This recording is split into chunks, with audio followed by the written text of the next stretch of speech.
ফিরদৌসীর বাবা বললেন, হবে হয়তো। তারপরের দিন ফিরদৌসীর বাড়িতে গরুর পাইকার আসলো। ফিরদৌসীর মা শাড়ির আঁচল দিয়ে মুখ ঢেকে রয়েছেন। খুব আদরের গরু ছিল তার। পাইকার এসে গরুগুলোর দাম করতেছে। ফিরদৌস নিজেও নির্বাক হয়ে তাকিয়ে আছে। গরুগুলোর দরদাম করার পর দাম মিটিয়ে গরুগুলোকে পিকআপে তোলার সময় ফিরদৌসীর মা হাউমাউ করে কেঁদে উঠল। তার গোয়ালঘর আজ হতে শূন্য হয়ে গেল।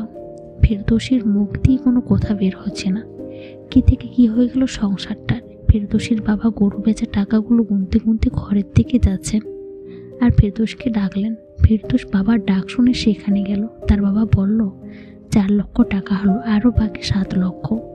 ফিরদৌসীর বাবা তার শাক সবজি করা জমিটা বিক্রি করতে চাইলে ফিরদৌস বাধা দিয়ে বলে, না বাবা, ওটা বিক্রি করলে তুমি চাষ করবে কোথায়? আমি তার চেয়ে বরং মাস্টার কোনো লোন আবেদন করব, হয়তো মাসখানেক লাগবে, ওদের টাকা দিলেই তো হলো।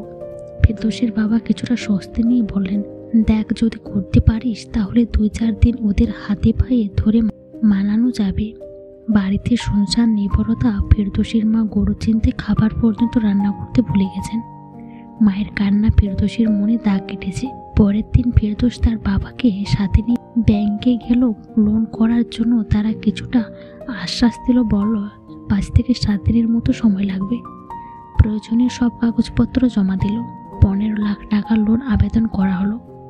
বাপ ছেলে দুজনে বাড়িতে ফিরে এসে দেখে মা গোয়ালঘরের সামনে আনমনে বসে আসলে গ্রামের মহিলারা গৃহপালিত পশুর প্রতি আবেগপ্রবণ হয়। ফিরদৌস খেয়াল করলো তার মা শূন্য গোয়ালের সামনে শূন্য মন নিয়ে বসে আছে। এই অশান্তি আর ভালো লাগলো না। ফিরদৌসের বারবার তার মনে হচ্ছিল কেন সে বিয়েটা করেছিল, না করলে বোধহয় ভালো ছিল। এইভাবে 2 দিন গেল। পরশের থেকে চৌকিদার আসলো। সে এসে বলে গেল সময়ের মধ্যে যেন টাকা জোগাড় হয়। ফিরদৌস ব্যাংকে খবর নিল। তারা বলল, সব রেডি, আপনারা এসে টাকা নিয়ে যান। ফিরদৌস ব্যাংকে গিয়ে টাকা নিয়ে আসলো। বাড়িতে এনে বাবার হাতে দিল। বলল, বাবা চলো আমরা আবার ওদের ঝামেলাটা মিটিয়ে দিয়ে নতুন করে আবার মায়ের জন্য গরু কিনে আনি। মায়ের বিষণ্ণ মুখটা দেখতে আমার ভালো লাগে না। কয়েকদিন চলে গেল। আজ টাকা দেওয়ার তারিখ।